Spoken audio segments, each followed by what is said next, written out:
नमस्कार, स्वागत छ यहाँहरूलाई नेप्से ट्रेडरमा। आज बजार 5.05 पोइन्टले घटेको छ, जुन चाहिँ 0.25%ले हुन आउँछ। हिजो जतिले बढेको थियो, आज त्यत्तिकै करेक्सन आएको छ। आज फेरि बजार 1993.42 मा पुगेको छ। आजको दिनमा कारोबार हुँदै गर्दाखेरि 69 वटा कम्पनीहरूको मूल्य भने बढेर गएको छ। 144 वटा कम्पनीको मूल्य भने घटेको छ र 14 वटा कम्पनीको मूल्य आज जस्ताको त्यस्तै रहेको छ।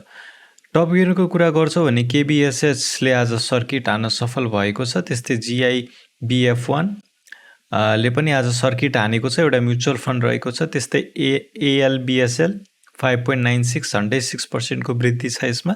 डोल्टी 5.82, NSI F2 मा पनि 3.93% को वृद्धि छ। टप लुजरको कुरा गर्छौँ भने SMFBS आज 4.83% ले घटेको छ। SPC 4.83 ले घट्यो। त्यस्तै NIBLGF 3.75% ले घटेको छ। USHCC चाहिँ 3% ले घटेको छ। त्यस्तै DLBS चाहिँ 2.72% ले झरेको छ। टर्नओभरको कुरा गर्नु पर्दाखेरि आज टप टर्नओभर आएका कम्पनीहरू चाहिँ MBL, ILI, NTC, शिवम र GCIL मा चाहिँ टर्नओभर एकदमै राम्रो आएको छ। अर्थात् इन्भेस्टरहरूले आफ्नो एकदम ठुलो अमाउन्ट चाहिँ ठुल्ठुलो अमाउन्ट चाहिँ कारोबार गरेका छन् यस कम्पनीहरूमा। भोल्युमको आधारमा हेर्छौँ भने SCF, SIGS2, MBL, SAEF र LSLPO है, अर्थात् लक्ष्मी सनराइज बैंक लिमिटेडको प्रमोटर सेयरको चाहिँ आज भोल्युम एकदमै धेरै आएको छ। यदि हामी आज यो 0 रुपियाँमा कारोबार भएको रहेछ, ठिकै छ। ट्रान्जेक्सन वाइज कुरा गर्छौँ भने ILI, GCIL, NRM, KBSH, MEL मा चाहिँ एकदमै धेरै किनबेच भएको छ। आज टर्नओभरले साथ दिएको छ भन्नाले टर्नओभर घटेको छ।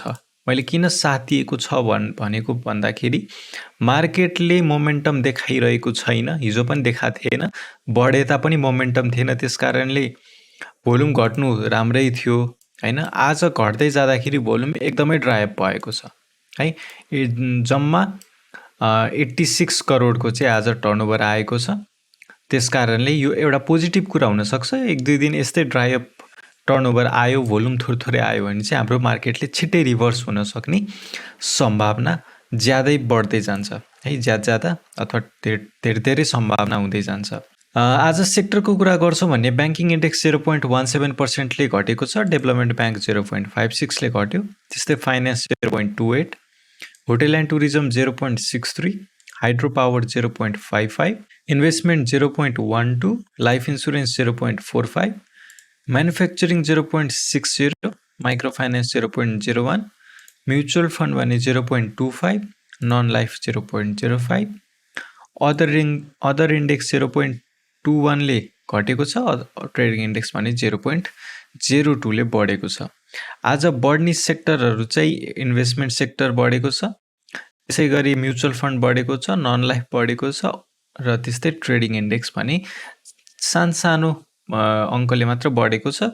सर्वाधिक घट्नेमा चाहिँ आज होटेल एन्ड टुरिज्म रहेका छन्, डेभलपमेन्ट ब्याङ्क रहेका छन्, हाइड्रो रहेका छन् र म्यानुफ्याक्चरिङ एन्ड प्रोसेसिङ पनि रहेको छ। अब टेक्निकली के कस्तो देखिन्छ बजारको स्थिति भनेर हेर्नु पर्दाखेरि हामी एउटा जुन सप्लाई भनाएछ डिमान्ड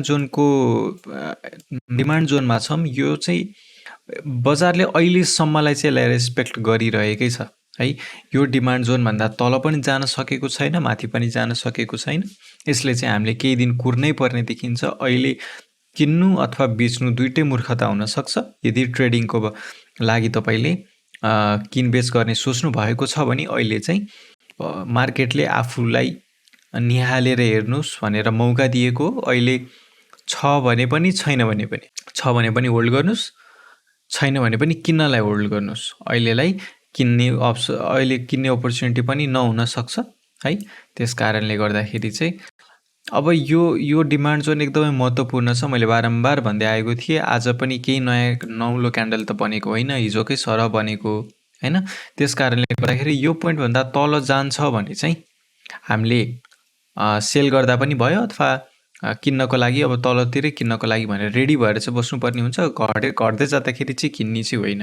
त्यस्तै यदि यहाँबाट बढेर यो लास्टको हायर हाईलाई ब्रेकआउट दियो र आगामी क्यान्डलहरू पनि त्यस्तै बन्ने सृजना हुने जस्तो स्थिति देखियो भने बल्ल हामीले बाई गर्नेछौँ।